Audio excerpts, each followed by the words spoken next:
ശിഷ്യന്മാരെല്ലാവരും യേശുവിനെ വിട്ട് ഓടിപ്പോയി.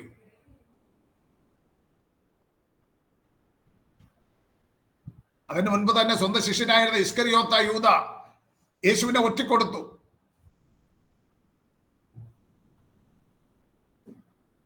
മറ്റൊരു ശിഷ്യനായിരുന്ന പത്രോസ്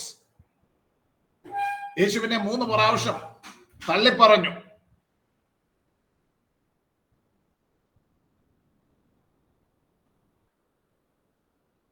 ഇതൊക്കെ ദൈവം തന്നെ, ഇവിടെ നമ്മൾ വായിച്ചതുപോലെ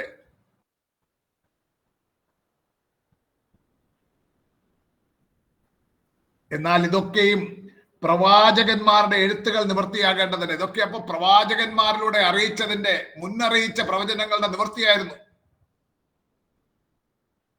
യേശുവിനെ നന്നായിട്ട് അറിയാം. എന്നാൽ അവിടെ നമ്മളൊന്ന് ചിന്തിച്ചു നോക്കി, ഒരു മനുഷ്യൻ എന്നുള്ള നിലയിൽ, ഒരു യഥാർത്ഥ മനുഷ്യനായി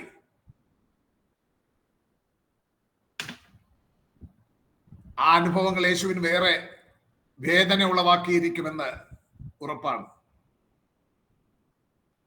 എന്നാൽ അതിലേറെ വേദന ഉളവാക്കിയ മറ്റൊരു അനുഭവം എന്തായിരിക്കാം? യഹൂദജനം തള്ളിപ്പറഞ്ഞു. എന്തോ? യഹൂദജനം തള്ളിപ്പറഞ്ഞു. യഹൂദജനമൊക്കെ തള്ളിക്കഴിഞ്ഞു. ഇവിടെ പരിത്യജിക്കൽ എന്നുള്ള ടൈറ്റിൽ നമ്മൾ ചിന്തിക്കുമ്പോൾ പിതാവ് തന്റെ മുഖം മറച്ചു, ഇല്ലേ? എന്റെ ദൈവമേ, എന്റെ ദൈവമേ, നീ എന്നെ കൈവിട്ടത് എന്തെന്ന് യേശു ക്രൂശിൽ കിടന്നുകൊണ്ട് ചോദിക്കുന്നു. താൻ സ്വന്തം എന്ന പോലെ സ്നേഹിച്ച ശിഷ്യന്മാരെല്ലാവരും തന്നെ വിട്ടോടിപ്പോയി. ഒരു മനുഷ്യൻ എന്നുള്ള നിലയിൽ യേശുവിനത് വേദനയാണ്.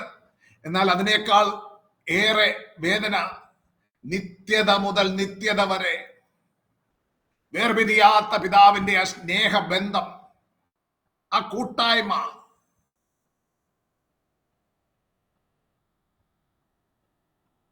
ക്രൂശിൽ കഷ്ടം അനുഭവിച്ചു കൊണ്ടിരുന്ന ചില മണിക്കൂറുകളിൽ യേശുവിന് കണ്ടെത്താൻ കഴിയാതെയായി.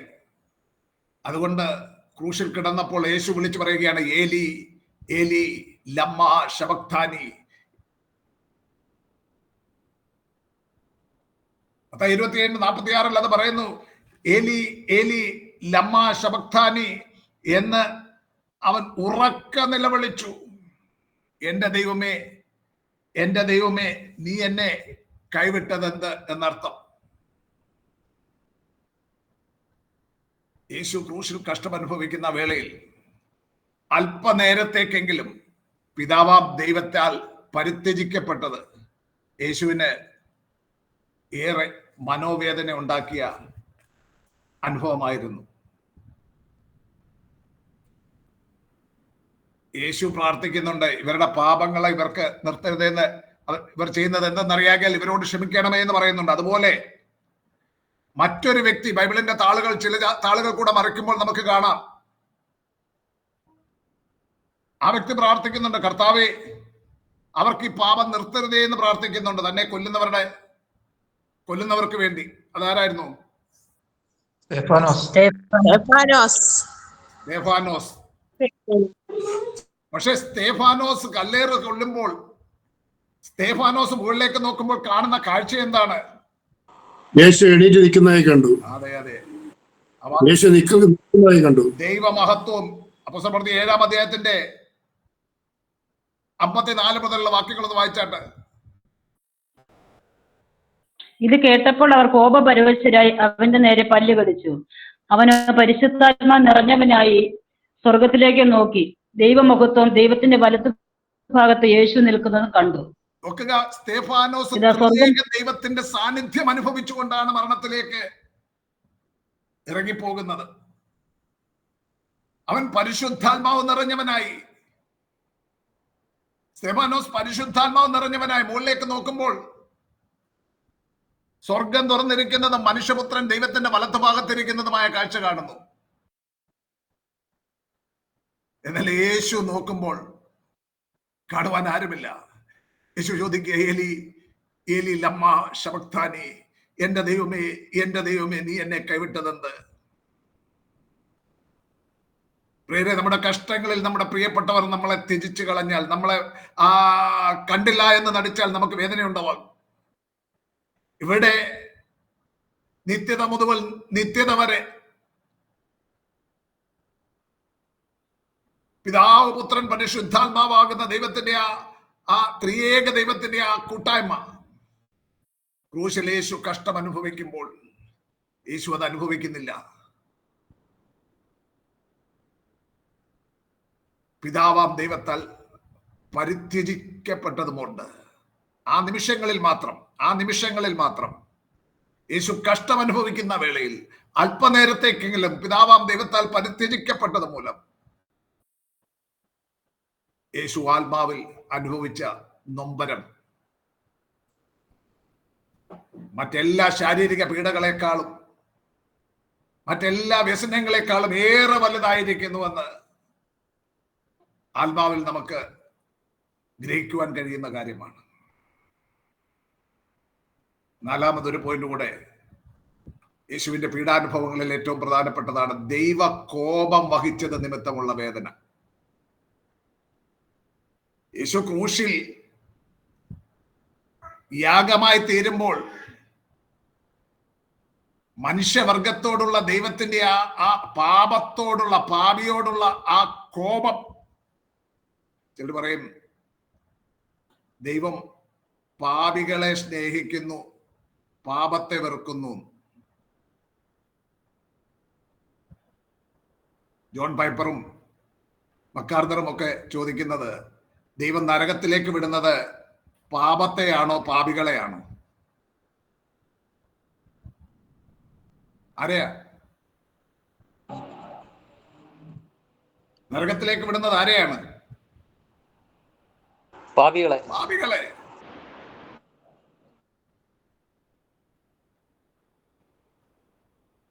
അനീതി കൊണ്ട് സത്യത്തെ തടുക്കുന്ന മനുഷ്യരുടെ സകല അഭക്തിക്കും അനീതിക്കും നേരെ ദൈവത്തിന്റെ കോപം സ്വർഗത്തിൽ നിന്നും വെളിപ്പെടുന്നു. ആർക്ക് നേരെ വെളിപ്പെടുന്നു എന്നാണ് റോമാലേഖനം 1:18 പറയുന്നത്? മനുഷ്യരുടെ സകല അഭക്തിക്കും അനീതിക്കും നേരെ, മനുഷ്യരോടാണ്. റോമർ 1:18 എഫേസ്യ ലേഖനത്തിൽ പറഞ്ഞിരിക്കുന്നത് എന്താണ്? പ്രകൃതിയാൽ കോപത്തിന്റെ മക്കൾ.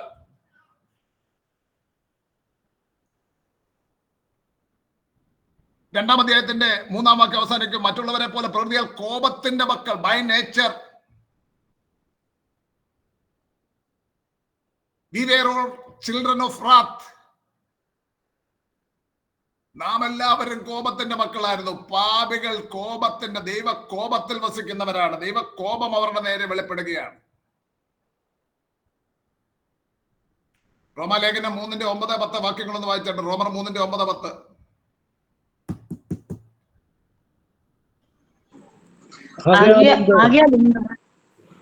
നമുക്ക് വിശേഷതയുണ്ടോ? അശേഷമില്ല.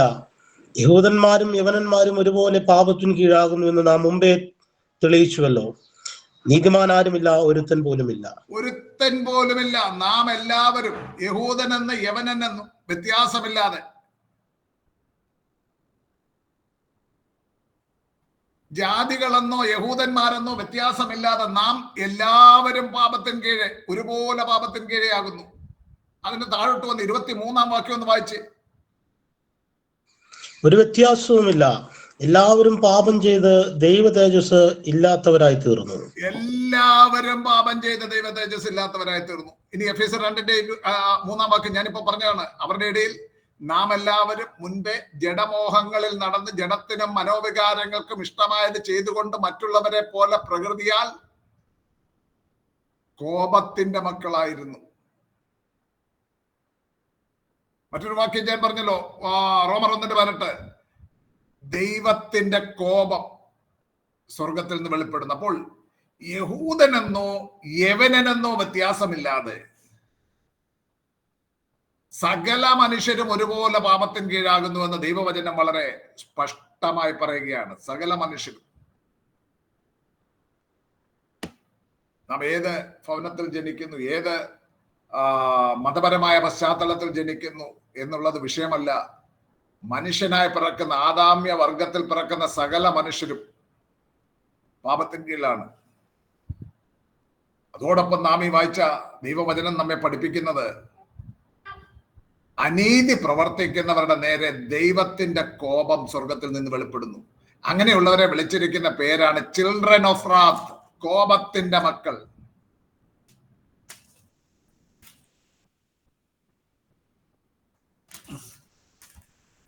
നോക്കുക, ദൈവത്തെ കുറിച്ച് നാം അറിയുന്ന ദൈവത്തിന്റെ പ്രധാനപ്പെട്ട 2 ആട്രിബ്യൂട്ട്സ് ആണ് നീതിയും സ്നേഹവും.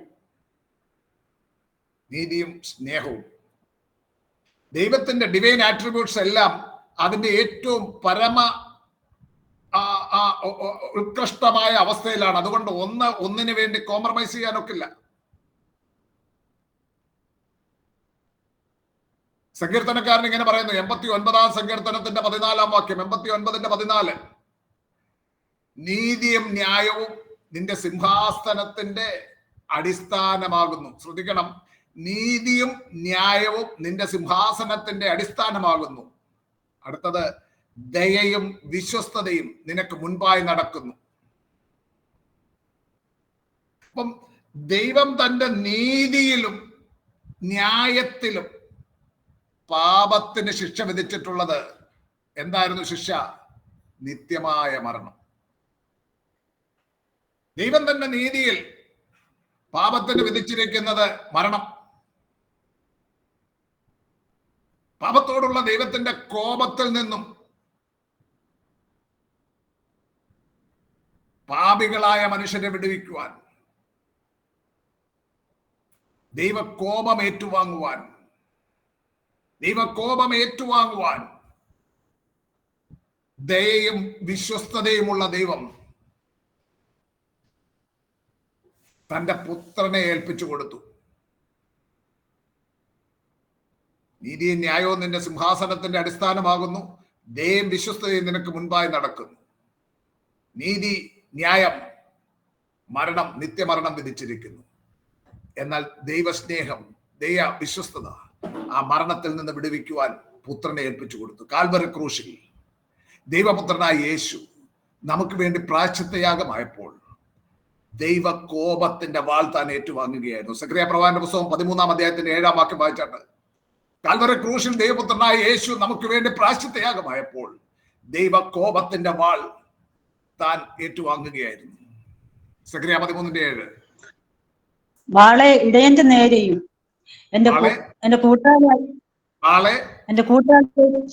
ആദ്യം വായിക്കൂ. വാളെ എന്റെ ഇടയന്റെ നേരെയും. എന്റെ ഇടയന്റെ നേരെ, ഞാൻ ആ എന്റെ കേട്ടില്ല, സിസ്റ്റർ വായിച്ചു കാണുമായിരിക്കും. വാളെ എന്റെ ഇടയന്റെ നേരെയും എന്റെ കൂട്ടാളിയായ പുരുഷന്റെ നേരെയും ഉണരുക എന്ന സൈന്യങ്ങളുടെ യഹോവയുടെ അരുളപ്പാട്. ആടുകൾ ചിതറിപ്പോകേണ്ടതിന് ഇടയനെ വെട്ടുക, ഞാൻ ചെറിയവരുടെ നേരെ കൈത്തിരിക്കും. വാളെ എന്റെ ഇടയന്റെ നേരെയും എന്റെ കൂട്ടാളിയായ പുരുഷന്റെ നേരെ ഉണരുക എന്ന സൈന്യങ്ങളുടെ യഹോവയുടെ അരുളപ്പാട്. ആടുകൾ ചിതറിപ്പോകേണ്ടതിന് ഇടയനെ വെട്ടുക. പ്രവാചകനായ സെക്കരിയാവിലൂടെ അരുളി ചെയ്തിട്ടുള്ളത് പോലെ ആടുകളുടെ നല്ല ഇടയനായ യേശു ദൈവ കോപത്തിന്റെ വാൾ ഏറ്റുവാങ്ങി. ഒന്നാമത്തെ മനുഷ്യനായ ആദാം പാപം ചെയ്തപ്പോൾ യഹോവയായ ദൈവം അവനെ ഏദൻ തോട്ടത്തിൽ നിന്ന് പുറത്താക്കി. ജീവന്റെ വൃക്ഷത്തിലേക്കുള്ള വഴി കാപ്പാൻ ദൈവം ഏദൻ തോട്ടത്തിന് കിഴക്ക് കെരൂബുകളെ തിരിഞ്ഞുകൊണ്ടിരിക്കുന്ന വാളിന്റെ ജ്വാലയുമായി നിർത്തി. ഞാനൊന്ന് ചോദിച്ചോട്ടെ, ഇന്നലെ പഠിപ്പിച്ചത് നിങ്ങൾ ശ്രദ്ധിച്ചു കേട്ടെങ്കിൽ ഇപ്പൊ നിങ്ങൾക്ക് ഞാൻ ചോദിക്കുന്ന ഉത്തരം പറയാൻ പറ്റും. ദൈവം നന്മതിന്മകളെ തിരിച്ചറിയുന്ന ആ വൃക്ഷത്തിന്റെ ഫലം തിന്ന് മരിച്ചവനായ മനുഷ്യനെ തോട്ടത്തിൽ നിന്ന് പുറത്താക്കി ജീവവൃക്ഷത്തിന്റെ ഫലം തിന്നുവാൻ അനുവദിക്കാതിരുന്നത് നമ്മോടുള്ള സ്നേഹമാണോ, നമ്മോടുള്ള വിരോധമായിരുന്നു അവിടെ കാണുന്നത്? എന്ത് പറഞ്ഞാലും കൂടെ പറയണം. എന്തായിരുന്നു? പറയൂ. എന്തോ കഴിച്ച് മരണമില്ലാതെ എന്നേക്കും പാപിയായിട്ട് കഴിയേണ്ടി വരും. യെസ്, അല്ല നമ്മൾ വായിച്ചതാണ് ലൂക്കോസിന്റെ സുവിശേഷത്തിൽ പറഞ്ഞിരിക്കുന്നത്. അവൻ ദൂതന്മാരെക്കാൾ അല്പം താഴ്ച വന്നവനായ മനുഷ്യനായി വന്നു. എന്തുകൊണ്ടാണ്? ദൂതന്മാർക്ക് മരിക്കുവാൻ കഴിയത്തില്ല. നമ്മൾ ജീവവൃക്ഷത്തിന്റെ ഫലം കൂടെ തിന്നിരുന്നുവെങ്കിൽ നമുക്ക് മരിക്കുവാൻ കഴിയില്ല. അങ്ങനെ മരിക്കുവാൻ കഴിയാത്ത മനുഷ്യൻ വീണുപോയ ദൂതന്മാരെ പോലെ തന്നെ പാപത്തിന്റെ ശിക്ഷയായ ആ ശാരീരിക മരണത്തിൽ കൂടെ കടന്നു പോകുവാനും രക്ഷപ്രാപിക്കുവാനും കഴിയാതെ എന്നേക്കും നിത്യമരണത്തിന് ഇടയായി, അല്ലെങ്കിൽ ലൂസിഫറിനും അവന്റെ കൂട്ടുകാർക്കും സംഭവിക്കുന്നത് പോലെ നശിച്ചു പോകുമായിരുന്നു.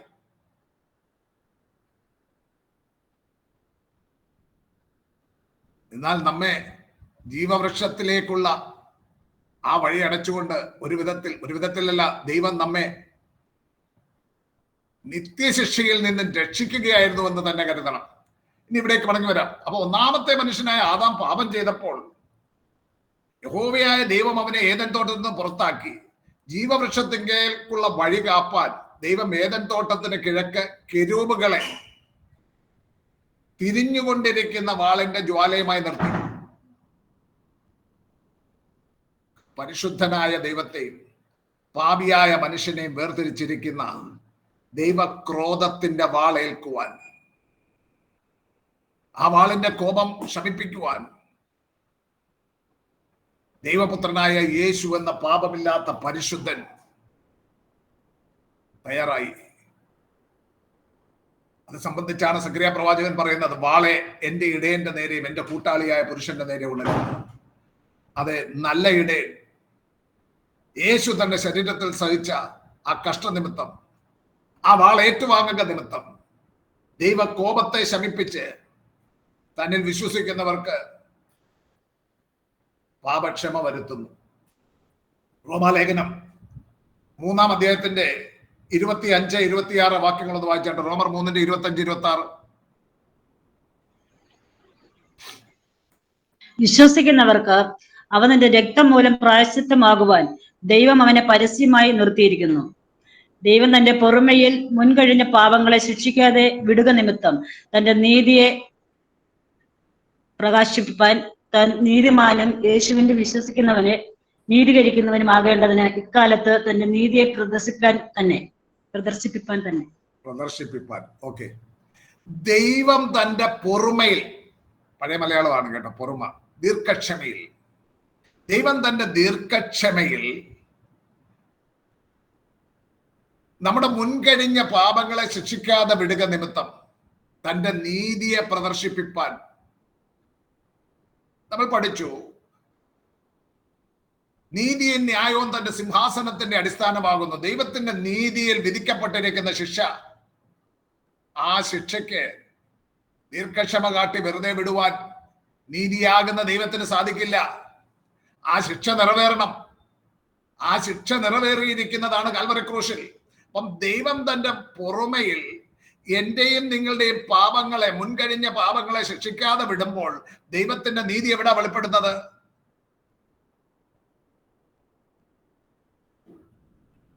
പെട്ടെന്ന് പറ, എവിടെ ദൈവത്തിന്റെ നീതി വെളിപ്പെടുന്നു?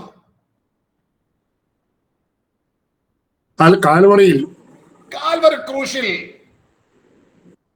അതാണ് പറയുന്നത്, വിശ്വസിക്കുന്നവർക്ക് അവൻ തന്റെ രക്തം മൂലം പ്രായശ്ചിത്തമാകുവാൻ, പ്രൊപ്പീഷിയേഷൻ, പ്രായശ്ചിത്തമാകുവാൻ ദൈവം അവനെ പരസ്യമായി നിർത്തിയിരിക്കുന്നു. യേശുക്രിസ്തുവിൽ വിശ്വസിക്കുക എന്ന് പറയുമ്പോൾ, ഞാൻ യേശുക്രിസ്തുവിൽ വിശ്വസിക്കുക എന്ന് പറയുമ്പോൾ പഴയ നിയമ യാഗമൊന്ന് ഓർത്ത് നോക്കണം. ലേവ്യ പുസ്തകം 16-ാം അധ്യായം ഇന്ന് ഒന്നുകൂടെ എടുത്തൊന്ന് വായിച്ചു നോക്കണം.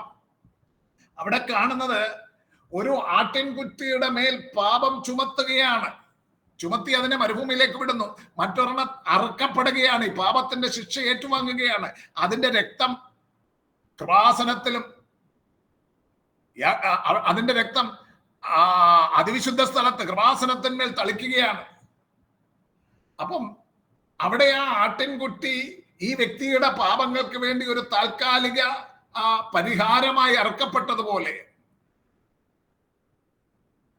എന്നേക്കും പാപക്ഷമ വരുത്തുവാൻ, പ്രായശ്ചിത്തയാഗമായി തീരുവാൻ യേശു കാൽവറി ക്രൂശിൽ ആർക്ക് വേണ്ടിയാ കാൽവറി ക്രൂശിൽ? നമുക്ക് വേണ്ടി. വിശ്വസിക്കുന്നവർക്ക് യൂണിവേഴ്സൽ സാൽവേഷൻ ഒക്കെ പറയുന്നവർ എടുത്ത് പറയും ജോൺ 3:16 എന്താണോ എന്ന്, തന്റെ ഏകജാതനായ പുത്രൻ വിശ്വസിക്കുന്നവരെ നശിപ്പോകാതെ നിത്യജീവൻ പ്രാപിക്കാൻ ദൈവം അവനെ നൽകുവാൻ തക്കവണ്ണം ലോകത്തെ സ്നേഹിച്ചു. നോക്ക, ദൈവം ലോകത്തെ മുഴുവൻ സ്നേഹിച്ചിരിക്കുക. ലോകത്തെ മുഴുവൻ എന്നല്ല, ആദ്യം പറയുന്നുണ്ട് തന്റെ ഏകജാതനായ പുത്രനിൽ വിശ്വസിക്കുന്നവന് മാത്രമാണ് അവൻ പ്രൊപ്പീഷിയേഷൻ ആകുന്നത്. വിശ്വസിക്കുന്നവർക്ക് മാത്രമാണ്. അവിടെ ഒരു ആട്ടിൻകുട്ടി അറക്കപ്പെടുമ്പോൾ ആ യാഗാർപ്പകൻ പറയുകയാണ്, ഈ ആട്ടിൻകുട്ടി എന്റെ പാപത്തിന്റെ ശിക്ഷമാണ് ഏറ്റുവാങ്ങുന്നത്. കാൽവറി ക്രൂശിലേക്ക് നാം നോക്കി വിശ്വസിക്കുക എന്ന് പറയുമ്പോൾ കാൽവറി ക്രൂശിലേക്ക് നാം നോക്കുക, ഹൃദയ കണ്ണുകൾ ഉയർത്തി നോക്കുക.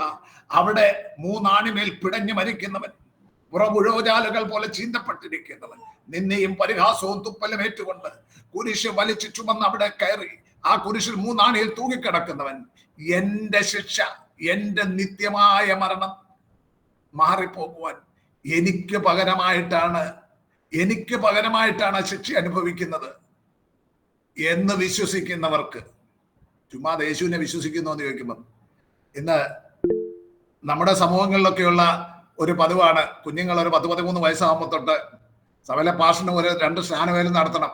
വിശ്വസിച്ചൊന്നും ആരും പുതിയ ആൾക്കാരൊന്നും വരുന്നില്ല. അപ്പം അവിടെ വീടുകളിൽ ചെല്ലുമ്പോൾ കുഞ്ഞുങ്ങളോട്, ആ മോൻ സ്നാനപ്പെടുന്നില്ലേ, മോളെ സ്നാനപ്പെടുന്നില്ലേ?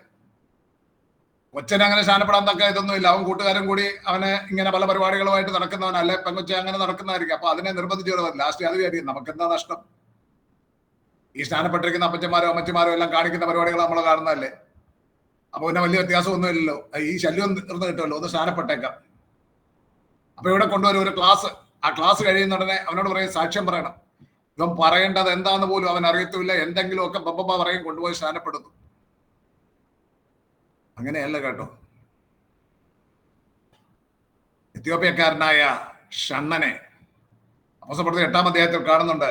ആ ഷണ്ണൻ യെശയ്യാപ്രവാചകന്റെ പുസ്തകം 53-ാം അധ്യായത്തിന്റെ വ്യാഖ്യാനം ഫിലിപ്പോസ് ഉപദേശി പറഞ്ഞു കൊടുത്തു കഴിഞ്ഞപ്പം ഷണ്ണൻ പറയുക, ഇതാ വെള്ളം, ഞാൻ സ്നാനപ്പെടുന്നതിന് എന്ത് തടസ്സം വല്ലതും ഉണ്ടോ? ദേ വെള്ളം എന്ന് പറയുന്നുണ്ടേ.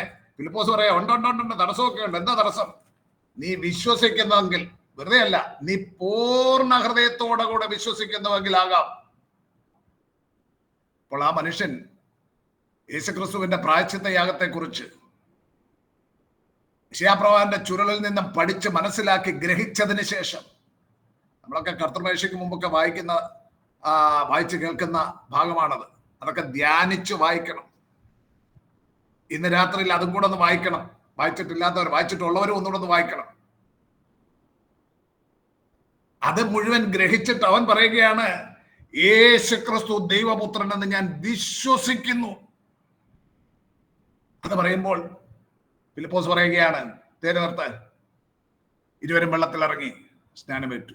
ചുമ്മാതെ പിടിച്ച് അനുഭവമില്ലാതെ ആരേലും മുക്കി ഉണങ്ങിയ പാപിയെ നനഞ്ഞ പാപിയാക്കുക എന്ന് പണ്ടൊരു അച്ചായൻ പറഞ്ഞിട്ടുണ്ട്. അതുപോലെ ആക്കരുത് ആരും. വിശ്വസിക്കുന്നവർക്ക് പകരമായി പ്രായശ്ചിത്തയാഗമാകുവാൻ ദൈവം തന്റെ പുത്രനെ പ്രായശ്ചിത്തയാഗമാക്കി നിർത്തി. ദൈവം തന്റെ പുറമേയിൽ എന്റെ പാപങ്ങളെ ക്ഷമിച്ചുവെങ്കിൽ ദൈവത്തിന്റെ നീതി എവിടെ? ദൈവത്തിന്റെ നീതി ഇതാ, ഇവന്റെ ശിക്ഷ കാൽവറി ക്രൂശിൽ എന്റെ പുത്രൻ അത് ഇവന്റെ പാപം വഹിച്ചുകൊണ്ട്. 2 കൊരിന്ത്യർ 5:21 ഒന്ന് ചേർത്ത് ഒന്ന് ചിന്തിക്കണം. നമ്മുടെ പാപം അവന്റെ മേൽ ചുമത്തി, എന്നിട്ട് അവന്റെ നീതിയാ നമ്മുടെ മേൽ. യേശുക്രിസ്തുവിൽ വിശ്വസിക്കുന്നവർക്ക് അവൻ തന്റെ രക്തം മൂലം പ്രായശ്ചിത്തമാകുവാൻ ദൈവം അവനെ പരസ്യമായി നിർത്തിയിരിക്കുന്നു. ദൈവം തന്റെ പൊറുമയിൽ, ദൈവം തന്റെ ദീർഘക്ഷമയിൽ നമ്മുടെ പാപങ്ങളെ ക്ഷമിച്ചുവെങ്കിൽ തന്റെ നീതി കാൽവറി ക്രൂശിൽ പ്രദർശിപ്പിച്ചിരിക്കുകയാണ്. അതുകൊണ്ട് ദൈവം നീതിമാനും യേശുവിൽ വിശ്വസിക്കുന്നവനെ നീതീകരിക്കുന്നവനുമാകേണ്ടതിന് ഇക്കാലത്ത് തന്റെ നീതിയെ പ്രദർശിപ്പിക്കാൻ തന്നെ അങ്ങനെ ചെയ്തത്. അപ്പം യേശുവിന്റെ രക്തം അവനിൽ വിശ്വസിക്കുന്നവർക്ക് പ്രായശ്ചിത്തമാകുന്നു. ഹിലാസ്മോസ് എന്ന് പറയുന്ന ഒരു ഗ്രീക്ക് പദമാണ് പ്രായശ്ചിത്തം എന്ന് പറയാൻ ഉപയോഗിക്കുന്നത്. ഹിലാസ്മോസ്, ഞാനത് ഡിസ്പ്ലേ കാണിക്കാൻ ഞാൻ ടൈപ്പ് ചെയ്തില്ല, വിട്ടുപോയി. ഹിലാസ്മോസ് എന്ന ഗ്രീക്ക് പദത്തിന് ഇംഗ്ലീഷിൽ പ്രൊപ്പീഷിയേഷൻ എന്ന് ട്രാൻസ്ലേറ്റ് ചെയ്തിരിക്കുന്നു. പ്രായശ്ചിത്തം, ഇത് ദൈവ കോപത്തെ ശമിപ്പിച്ചുകൊണ്ട്. ഹിലാസ്മോസ് എന്നുള്ള പദത്തിന്റെ അർത്ഥം നിങ്ങൾ സ്ട്രോങ്സ് ഡിക്ഷണറിയിൽ നോക്കിയാൽ കാണാം. ദൈവകോപത്തെ ശമിപ്പിച്ചുകൊണ്ട് ദൈവപ്രസാദം നേടുവാനായി അർപ്പിക്കപ്പെടുന്ന യാഗമാണ് പ്രായശ്ചിത്തം. രണ്ട് ഭാഗം, ദൈവകോപത്തെ ശമിപ്പിക്കുകയും ദൈവപ്രസാദം നേടുകയും ചെയ്യുവാനായി അർപ്പിക്കപ്പെടുന്ന യാഗമാണ് ഹിലാസ്മോസ് അഥവാ പ്രായശ്ചിത്തം. ഒന്നുകൂടെ പറയാം, ദൈവകോപത്തെ ശമിപ്പിക്കുക.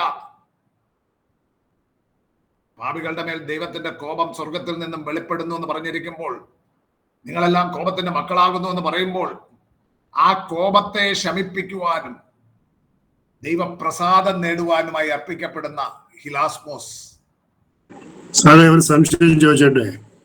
അങ്ങനെ മോശ ദൈവത്തിന്റെ ഇടിവിൽ നിന്നുകൊണ്ട് പറഞ്ഞില്ലേ, ജീവന്റെ പുസ്തകത്തിൽ നിന്ന് എന്റെ പേര് മാറ്റോ എങ്കിലും ഈ ജനത്തെ ശിക്ഷിക്കരുത് എന്ന് മോശ പറയുന്നുണ്ട്. എന്നിട്ട് ദൈവം അത് അവിടെ നടന്ന സംഭവങ്ങളുടെ പശ്ചാത്തലവും കൂടെ അറിയാമല്ലോ.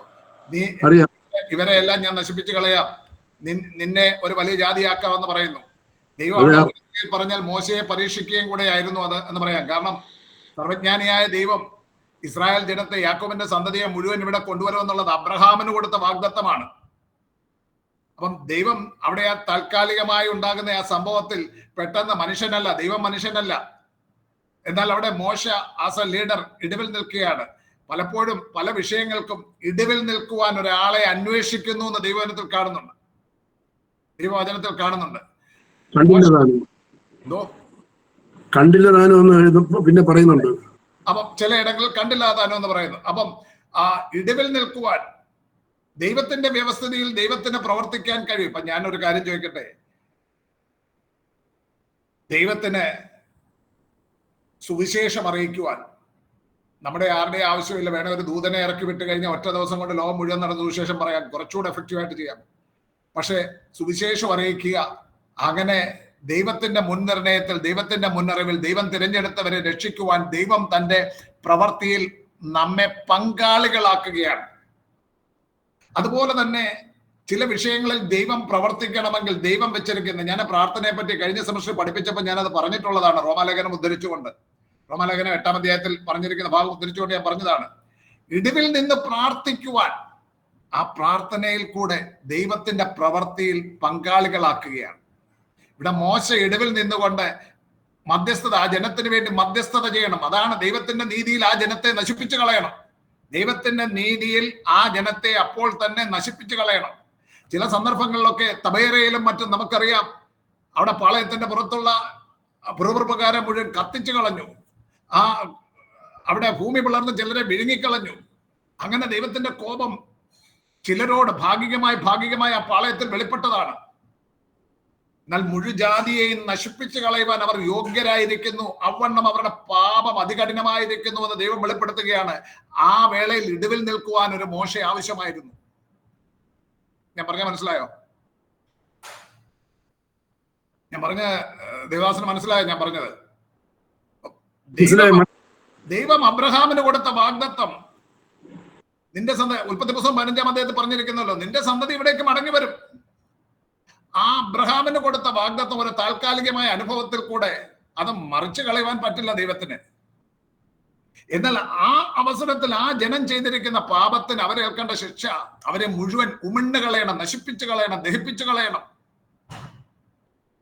ഇതാണ് അവർക്ക് വേണ്ട ശിക്ഷ. പക്ഷെ അവിടെ ഇടിവിൽ നിൽക്കുവാൻ ഒരു മോശ. അതുപോലെ ഇന്ന് നമ്മുടെ സമൂഹത്തിൽ പലർക്കു വേണ്ടി ഇടിവിൽ നിൽക്കുവാൻ വേണ്ടി ദൈവം നമ്മളെ വിളിച്ചിരിക്കുന്നത്. പുസ്തകത്തിലാണെന്ന് തോന്നുന്നു, കാവൽക്കാരാ, നിന്നോട് ചോദിക്കും, ഞാൻ എന്റെ സഹോദരന്റെ കാവൽക്കാരനോ എന്ന് ചോദിച്ചു കഴിഞ്ഞാൽ നീ കണക്ക് പറയേണ്ടി വരും. നീ അവനോട് പറയുകയും അവൻ അനുസരിക്കുകയും ചെയ്തില്ലെങ്കിൽ നീ ഉത്തരവാദിയല്ല. എന്നാൽ നീ പറയാതിരുന്നിട്ട് അവൻ നശിച്ചു പോയാൽ നിന്നോട് അവന്റെ രക്തം ചോദിക്കുമെന്ന് പറയുന്നുണ്ട്. അതുപോലെ ഇടിവിൽ നിൽക്കുവാൻ നമ്മൾക്ക് ഉത്തരവാദിത്തമുണ്ട്. ഓക്കെ, ഇവിടേക്ക് മടങ്ങി വരാം. അപ്പം പ്രൊപ്പീഷിയേഷൻ എന്ന് പറയുന്ന, ഹിലാസ്മോസ് എന്ന് പറയുന്നത് ദൈവകോപത്തെ ശമിപ്പിക്കുകയും ദൈവപ്രസാദം നേടുകയും ചെയ്യുവാനായി അർപ്പിക്കുന്ന യാഗമാണ്. ദൈവകോപത്തിന്റെ അളവും അതിന്റെ ഭയങ്കരത്വവും നമ്മുടെ മാനുഷികമായ പരിമിതികളിൽ നമുക്ക് ഗ്രഹിക്കുവാൻ സാധിക്കില്ല. ഇബ്രാഹിം കർത്താവ് ഇങ്ങനെ പറയുന്നുണ്ട്, നമ്മുടെ ദൈവം ദഹിപ്പിക്കുന്ന അഗ്നിയല്ലോ, നമ്മുടെ ദൈവം ദഹിപ്പിക്കുന്ന അഗ്നിയല്ലോ. എബ്രായർ 12 ലാസ്റ്റ് 12:29. 10:31 പറയുന്നു, ജീവനുള്ള ദൈവത്തിന്റെ കയ്യിൽ വീഴുന്നത് ഭയങ്കരം. അങ്ങനെ ഇരിക്കെ ആ ദൈവകോപം ശമിപ്പിക്കുവാൻ ദൈവപുത്രനായ യേശു യഥാർത്ഥ മനുഷ്യനായി ലോകത്തിൽ വന്ന് തന്റെ ജഡത്തിൽ കഷ്ടം അനുഭവിച്ചപ്പോൾ പാപികളായ നാം ഏൽക്കേണ്ട ദൈവകോപം നമുക്ക് പകരമായി യേശു തന്റെ ശരീരത്തിൽ വഹിക്കുകയായിരുന്നു. യേശു തന്റെ പ്രായശ്ചിത്തയാഗത്തിലൂടെ, നിത്യമരണത്തിലൂടെ ദൈവകോപത്തിൽ നിന്ന് നമ്മെ വിടുവിച്ച് ദൈവത്തിന് പ്രസാദമുള്ളവരാക്കി തീർക്കുവാനിടയായി തീർന്നു. നിത്യമരണത്തിൽ നിന്ന് വീണ്ടെടുത്ത് രക്ഷിച്ചു. അപ്പോൾ യേശുവിന്റെ പീഡാനുഭവങ്ങളും ക്രൂശീകരണം ഇതേ വിഷയങ്ങളൊക്കെ ഓവർലാപ്പ് ചെയ്ത് മറ്റ് സിലബസിൽ വരുന്നുണ്ട്. ഞാൻ ഈ സിലബസിലുള്ളതിൽ അധികമായിട്ടാണ് നിങ്ങളോട് പറഞ്ഞു തരുന്നത്. എന്നാൽ ന്യൂ ടെസ്റ്റ്മെന്റ് സർവേ എന്ന് പറയുന്ന സബ്ജക്ട് ഞാൻ പഠിപ്പിക്കുന്നതാണ്. അതിൽ ഇത് കുറച്ചുകൂടെ വിപുലമായി പഠിപ്പിക്കുന്നുണ്ട്. പഴയ സ്റ്റുഡൻസിന് അത് അറിയാം, പുതിയ സ്റ്റുഡൻസിന് അത് പഠിക്കാൻ അവസരം ലഭിക്കും. സിനോപ്റ്റിക് ഗോസ്പൽസ് പഠിപ്പിക്കുമ്പോഴും കുറച്ചുകൂടെ വിശദമായിട്ട് ഇത് പഠിപ്പിക്കുന്നുണ്ട്. അന്നേരം കൂടുതൽ നിങ്ങൾക്കത് ഗ്രഹിക്കുവാനും സാധിക്കും.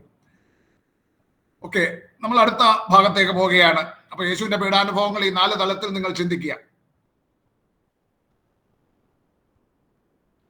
യേശുവിന്റെ മരണത്തിന്റെ ഉദ്ദേശ്യം എന്തായിരുന്നു? What was the purpose of Jesus death?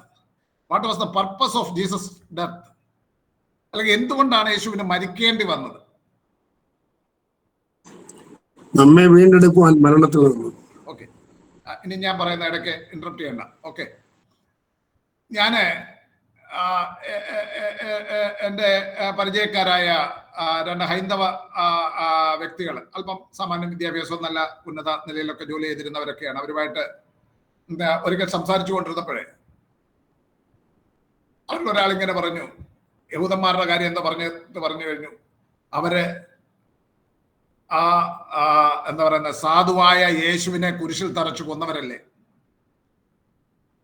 നമുക്ക് കേട്ട് കഴിഞ്ഞാൽ ഒന്ന് സിമ്പതൈസ് ചെയ്യുന്നതായിട്ട് തോന്നും. പക്ഷെ it's A very dangerous thought. വളരെ തെറ്റായ ഒരു ചിന്തയാണ്. യേശു ബലഹീനനായതുകൊണ്ട് യേശുവിനെ യഹൂദന്മാർ പിടിച്ച് കുരിശിൽ തറച്ചു കൊന്നതല്ല. യേശു ഒരു ബലഹീനനായിരുന്നത് കൊണ്ട് യേശുവിനെ ചിലർ പിടിച്ചിട്ട് കുരിശിൽ തറച്ച് കൊന്നതല്ല.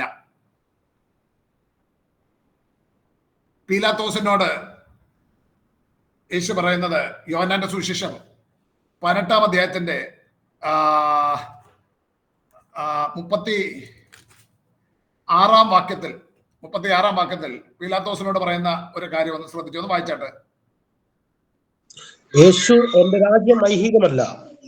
എന്റെ രാജ്യം ഐഹികമായിരുന്നുവെങ്കിൽ എന്നെ യഹൂദന്മാരുടെ കയ്യിൽ ഏൽപ്പിക്കാതെ വണ്ണം എന്റെ സേവകന്മാർ പോരാടുമായിരുന്നു. മതി. യേശു പറയുകയാണ്, പീലാത്തോസ് പറയുന്നുണ്ട് എനിക്ക് നിന്നെ വേണേ വിടുവിക്കാനൊക്കെ സാധിക്കുമെന്ന് വലിയ കാര്യമായിട്ടൊക്കെ പറയുമ്പം യേശു പറയുകയാണ്, എന്റെ രാജ്യം ഐഹികമല്ല. എന്റെ രാജ്യം ഐഹികമായിരുന്നുവെങ്കിൽ എന്നെ യഹൂദന്മാരുടെ കയ്യിൽ ഏൽപ്പിക്കാതെ വേണം എന്റെ സേവകർ പോരാടുമായിരുന്നു. സേവകർ പോരാടേണ്ടി വരുന്ന യേശു തന്നെത്താൻ ഒരു മനുഷ്യൻ എന്നുള്ള പരിമിതിയിലേക്ക് തന്നെത്താൻ താഴ്ത്തിയിരിക്കുകയാണ്. അതുകൊണ്ട് യേശു പറയുകയാണ്, എനിക്ക് വേണമെങ്കിൽ എനിക്ക് സോൾജിയേഴ്സ് ഉണ്ട്. നമ്മൾ മത്തായിയുടെ സുവിശേഷം 26-ാം അധ്യായത്തിന്റെ 53-54 വാക്യം കൂടെ അതൊന്ന് ചേർത്ത് വായിച്ചാട്ട്. മത്തായി 26-ന്റെ 53-54. എന്റെ പിതാവിനോട് ഇപ്പോൾ തന്നെ 12 ലഗ്യോനിലും അധികം ദൂതന്മാരെ എന്റെ അരികെ നിർത്തേണ്ടതിന് എനിക്ക് അപേക്ഷിച്ചുകൂടാ എന്ന് തോന്നുന്നുവോ? എന്നാൽ ഇങ്ങനെ സംഭവിക്കണം എന്നുള്ള തിരുവെഴുത്തുകൾക്ക് എങ്ങനെ നിവൃത്തി വരുമെന്ന് പറഞ്ഞു. ശ്രദ്ധിക്കുക, യേശു പറയുകയാണ്, എന്റെ പിതാവിനോട് ഞാൻ ഇപ്പം പറഞ്ഞാൽ 12 ലഗ്യോൻ, 12 ലീജിയൻ. ഒരു ലീജിയൻ എന്ന് പറയുന്നത് 6000 പടയാളികളാണ്. 6000 × 12 എത്രയായി? 6000 × 12 72,000 അല്ലേ? 72,000 എന്റെ സോൾജേഴ്സിനെ, അതായത് ദൂതന്മാരെ ഇപ്പോൾ തന്നെ ഇറക്കാൻ എനിക്ക് സാധിക്കും. ഇനി യെശയ്യാ പ്രവാചകന്റെ പുസ്തകം 37:36 ഒരാളൊന്ന് വായിച്ചു. യെശയ്യാ 37:36. എന്നാൽ യഹോവയുടെ ദൂതൻ പുറപ്പെട്ട് അശൂർ പാളയത്തിൽ 185,000 പേരെ കൊന്നു. ജനം രാവിലെ എഴുന്നേറ്റപ്പോൾ അവരെല്ലാവരും ശവങ്ങളായി കിടക്കുന്നത് കണ്ടു. യഹോവയുടെ ദൂതൻ പുറപ്പെട്ട് അശൂർ പാളയത്തിൽ എത്ര പേരെ കൊന്നെന്നാ? യഹോവയുടെ ദൂതൻ പുറപ്പെട്ട് അശൂർ പാളയത്തിൽ 185,000 പേരെ കൊന്നു. ആ 185,000 പേരെ കൊല്ലുവാൻ ഒരു ദൂതൻ ഒരു രാത്രിയിൽ 185,000 പേരെ കൊന്നു. അതിലധികം ചെയ്യാം, പക്ഷെ ഒരു ദൂതന്റെ കപ്പാസിറ്റി ഇവിടെ വെളിപ്പെടുത്തിയിരിക്കുകയാണ്. അങ്ങനെയെങ്കിൽ ഒരു ദൂതൻ അത്രയും ചെയ്യാമെങ്കിൽ 72,000 ദൂതന്മാർ ഇപ്പോൾ ഇറക്കാൻ എനിക്ക് സാധിക്കും. ബില്ലിഗ്രഹമാണെന്ന് തോന്നുന്നു, അതോ പോൾ വാഷറാണോ, ഞാൻ ഓർക്കുന്നില്ല. ഇങ്ങനെ പറയുന്നുണ്ട്, യേശുവിനെ പിടിക്കുവാൻ അവർ വരുമ്പോൾ 72,000 ഏഞ്ചൽസ് അവരുടെ വാൾ ഊരി. അപ്പോൾ യേശു പറഞ്ഞു കാണും, ഇങ്ങനെ സംഭവിക്കണമെന്നുള്ളത് തിരുവെഴുത്തുകൾക്ക് നിവർത്തി വരട്ടെ, ഇങ്ങനെ സംഭവിക്കണമെന്നുള്ള തിരുവെഴുത്തിന് നിവർത്തി വരട്ടെ എന്ന് പറഞ്ഞ് യേശു തടഞ്ഞില്ലായിരുന്നെങ്കിൽ യേശുവിന്റെ മേൽ കൈവെക്കുവാൻ ഒരുത്തനും സാധിക്കില്ലായിരുന്നു. അതുകൊണ്ട് യേശു ബലഹീനനായതുകൊണ്ടല്ല, തിരുവെഴുത്തുകൾക്ക് നിവർത്തി വരേണ്ടതിന്. കുറെ കൂടെ വ്യക്തമായി പറഞ്ഞാൽ, നമ്മെ അല്ല, എന്നെ, പാപിയായിരുന്ന എന്നെ രക്ഷിക്കേണ്ടതിന് വേണ്ടി യേശു തന്നെത്താൻ അധർമ്മികളുടെ കയ്യിൽ ഏൽപ്പിച്ചു കൊടുത്തിട്ട് യാഗമായി തീരുകയായിരുന്നു. അതുകൊണ്ട് ആരെങ്കിലും നമ്മോട് ഒന്ന് സിമ്പതൈസ് ചെയ്ത് പറയുകയാണെങ്കിൽ പറയണം, Jesus was not a weak helpless person. യേശു ഒരു ബലഹീനനായിരുന്ന, നിസ്സഹായനായ ഒരു വ്യക്തിയായിരുന്നില്ല. യേശു വിചാരിച്ചിരുന്നുവെങ്കിൽ പീലാത്തോസിനെയല്ല, റോമാ സാമ്രാജ്യത്തെ തന്നെ ദഹിപ്പിച്ചു കളയുവാൻ സാധിക്കുമായിരുന്നു.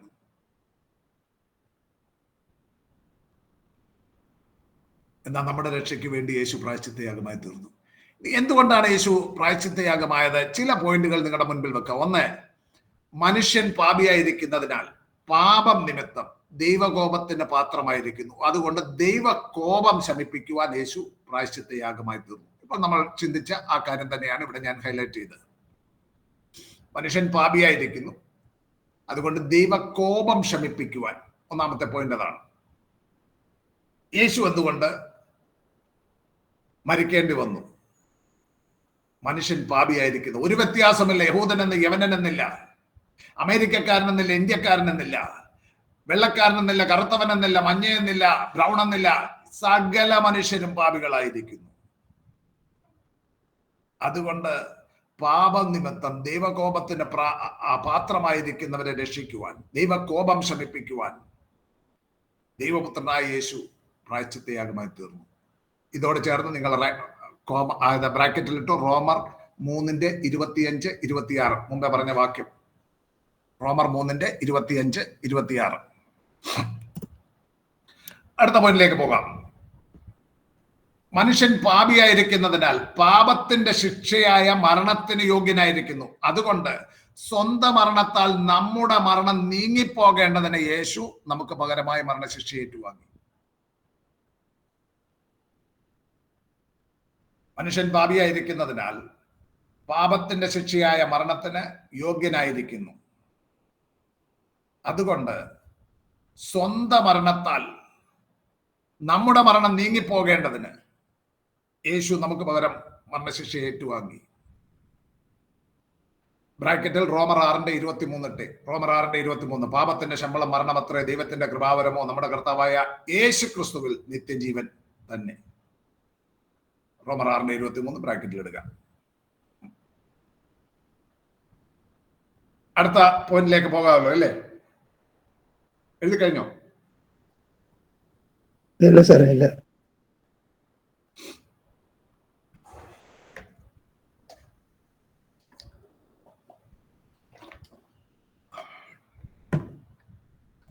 ഓക്കെ, മൂന്നാമത്തെ പോയിന്റ്. മനുഷ്യൻ പാപിയായിരിക്കുന്നതിനാൽ പരിശുദ്ധനായ ദൈവത്തിൽ നിന്നകന്ന് ദൂരസ്ഥനായിരിക്കുന്നു. പാപിയും പരിശുദ്ധനായ ദൈവവും പാപിയായ മനുഷ്യനും ദൂരസ്ഥരായിരിക്കും. ഒരിക്കലും ചേർന്ന് പോകാൻ സാധിക്കില്ല. അതുകൊണ്ട് ദൂരസ്ഥരായിരുന്ന നമ്മെ ദൈവത്തോട് സമീപസ്ഥരാക്കുവാൻ യേശു തന്റെ രക്തത്താൽ നമ്മെ ദൈവത്തോട് നിരപ്പിച്ചു.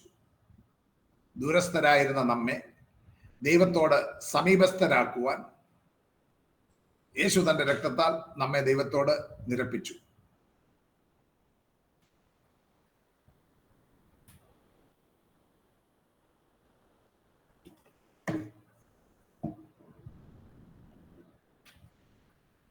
വ്യക്തമായി ഇത് പറയുന്ന ഒരു വാക്യമുണ്ട്.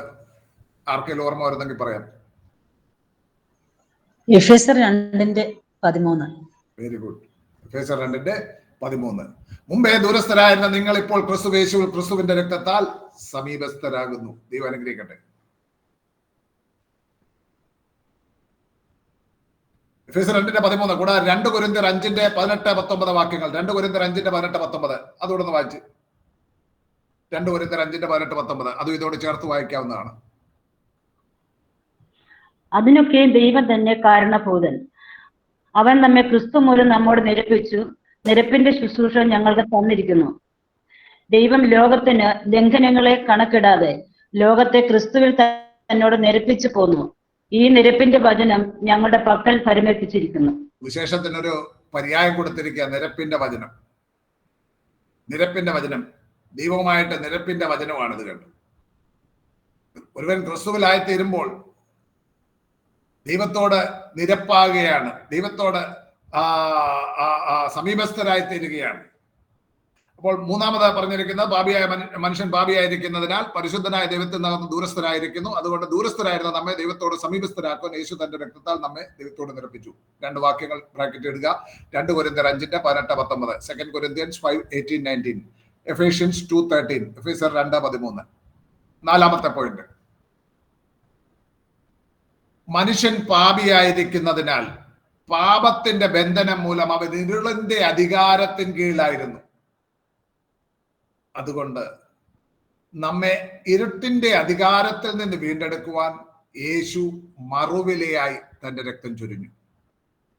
നമ്മെ ഇരുട്ടിന്റെ അധികാരത്തിൽ നിന്ന് വീണ്ടെടുക്കുവാൻ യേശു മറുവിലയായി തന്റെ രക്തം ചൊരിഞ്ഞു.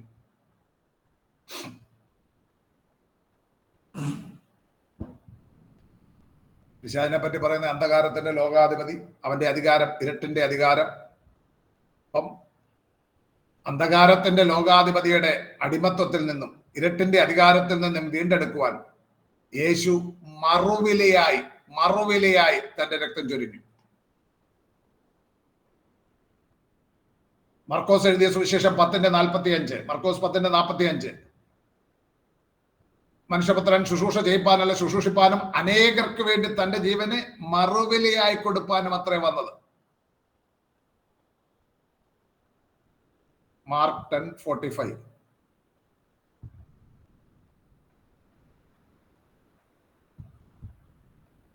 ഒന്ന് പത്രോസ് 1:18-19, ഫസ്റ്റ് പീറ്റർ 1:18-19 വായിച്ചാട്ടെ. 1 പത്രോസ് 1:18-19.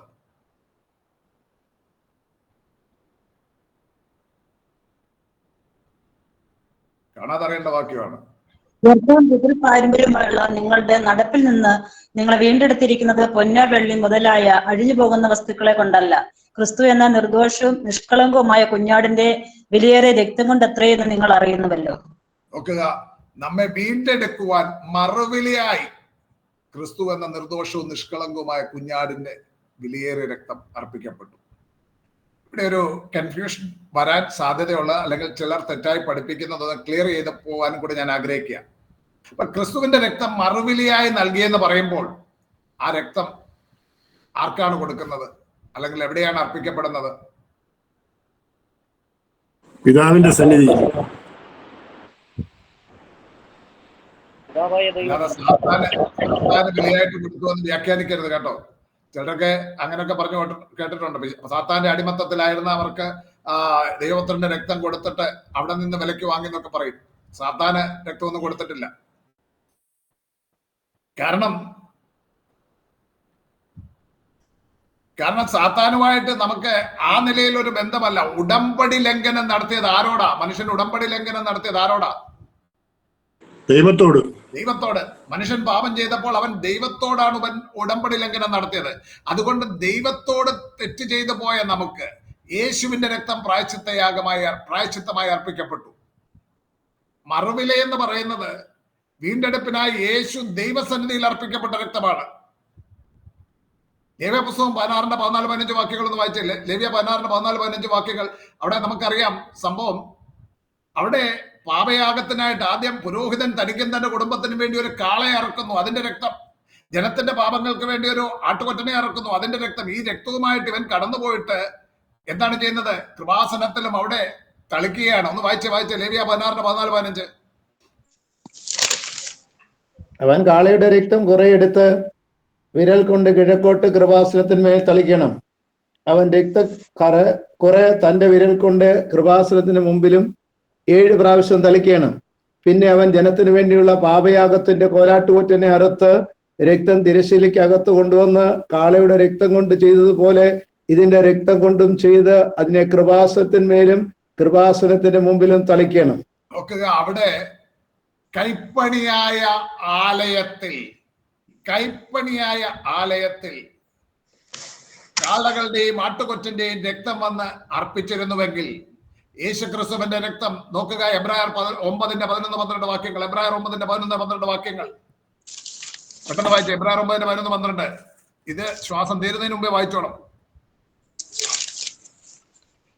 മനസ്സിൽ നിന്ന് പോകരുത്. വരുവാനുള്ള നന്മകളുടെ മഹാപുരോഹിതനായി വന്നിട്ട് കൈപ്പണിയല്ലാത്തതായി എന്ന് വെച്ചാൽ ഈ സൃഷ്ടിയിൽ ഉൾപ്പെടാത്തതായി വലിപ്പവും തികവുമേറിയ ഒരു കൂടാരത്തിൽ കൂടി ആട്ടുകൊറ്റന്മാരുടെയും പശുക്കിടാക്കളുടെയും രക്തത്താലല്ല, സ്വന്തം രക്തത്താൽ തന്നെ ഒരിക്കലായിട്ട് വിശുദ്ധ മന്ദിരത്തിൽ പ്രവേശിച്ച് എന്നേക്കുമുള്ള ഒരു വീണ്ടെടുപ്പ് സാധിപ്പിച്ചു. എവിടെ ചെന്ന തന്റെ രക്തം അർപ്പിച്ച് എന്നേക്കുമുള്ള വീണ്ടെടുപ്പ് സാധിച്ചത്? എവിടെ ചെന്നാണ്? വിശുദ്ധ മന്ദിരത്തിൽ.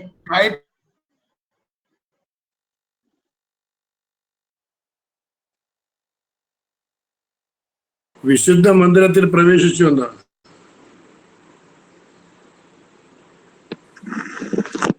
നിങ്ങൾക്ക് കേൾക്കാവോ?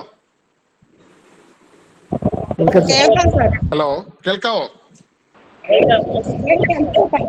കേൾക്കാം സാർ.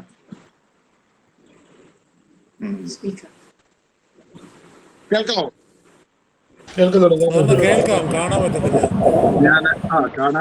ഞാൻ എന്റെ ലാപ്ടോപ്പ് അങ്ങ് ഓഫായി പോയി, ബാറ്ററി പ്ലഗ് ഓഫായി കിടക്കുകയായിരുന്നു.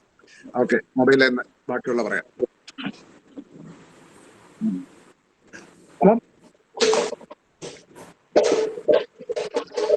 അഹരോന്യ പുരോഹിതന്മാർ കൈപ്പണിയായ ആലയത്തിൽ ചെന്ന്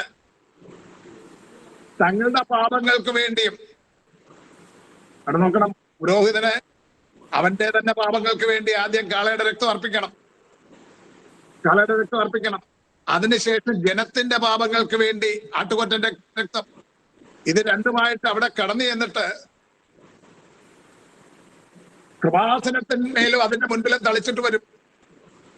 എന്നാൽ വലിയ മഹാപുരോഹിതനായിരിക്കുന്ന ക്രിസ്തു വരുവാനുള്ള നന്മകളുടെ മഹാപുരോഹിതനായി വന്നിട്ട് കൈപ്പണിയല്ലാത്തതായി എന്ന് വെച്ചാൽ ഈ സൃഷ്ടിയിൽ ഉൾപ്പെടാത്തതായി വലുപ്പവും തികവുമുള്ള ഒരു കൂടാരത്തിൽ കൂടി ക്രിസ്തു കടന്നുപോയിരിക്കുന്നത് കൈപ്പണിയായ ക്ഷേത്രത്തിലേക്കല്ല, വലുപ്പവും തികവുമുള്ള ഒരു ആലയത്തിലേക്ക്, ദൈവത്തിന്റെ സന്നിധിയിലേക്ക് കടന്നുപോയിരിക്കുകയാണ്. അവിടെ ആട്ടുകൊറ്റന്മാരുടെയും കാളകളുടെയും രക്തവും കൊണ്ടല്ല പോയിരിക്കുന്നത്, തന്റെ സ്വന്തം രക്തവുമായി കടന്നുപോയിട്ട് അർപ്പിച്ചിരിക്കുകയാണ്. അങ്ങനെ അർപ്പിച്ച് നമ്മുടെ വീണ്ടെടുപ്പ് സാധിച്ചു എന്ന് പറഞ്ഞിരിക്കുന്നു.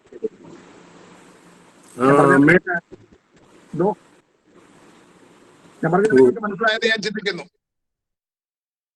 അപ്പോൾ യേശുക്രിസ്തുവിന്റെ രക്തം അർപ്പിക്കപ്പെട്ടിരിക്കുന്ന എവിടെയാണ്? പിതാവിന്റെ സന്നിധിയിൽ. നമ്മുടെ വീണ്ടെടുപ്പിന് വേണ്ടി അർപ്പിക്കപ്പെട്ടിരിക്കുന്നത്, അല്ലാതെ മറ്റെങ്ങും അല്ല കൊടുത്തിരിക്കുന്നത്. കാരണം പിതാവുമായിട്ടാണ് ഉടമ്പടി ലംഘനം നടന്നിരിക്കുന്നത്, ദൈവവുമായിട്ടാണ് ഉടമ്പടി ലംഘനം. അതുകൊണ്ട് ദൈവസന്നിധിയിൽ അർപ്പിച്ചു. ഈ 4 പോയിന്റ്, പ്രധാനപ്പെട്ട 4 പോയിന്റ്. എന്തുകൊണ്ടാണ് യേശുവിന് മരിക്കേണ്ടി വന്നത്? Why did Jesus have to die? എന്തുകൊണ്ടാണ് യേശുവിന് മരിക്കേണ്ടി വന്നത്?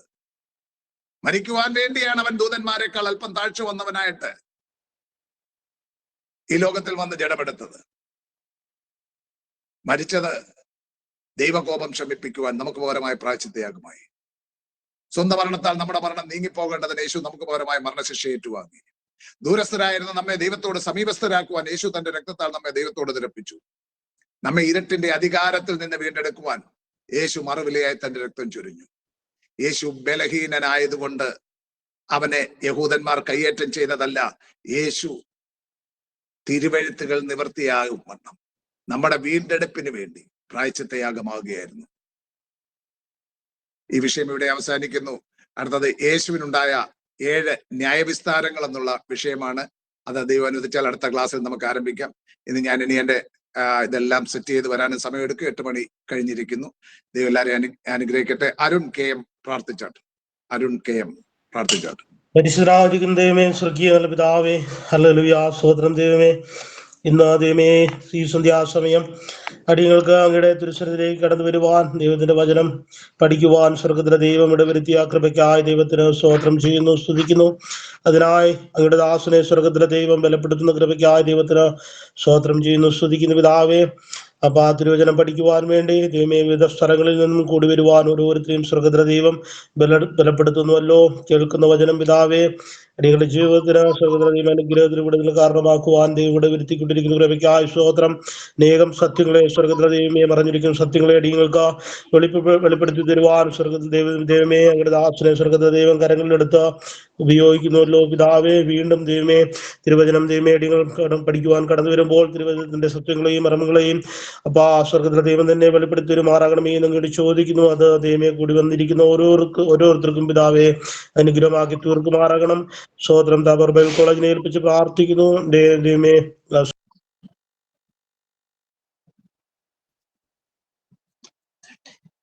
അദ്ദേഹത്തിന്റെ ഫോൺ കട്ടായപ്പോ തോന്നുന്നു.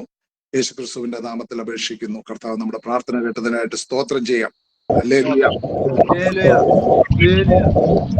എല്ലാവരെയും അനുഗ്രഹിക്കട്ടെ.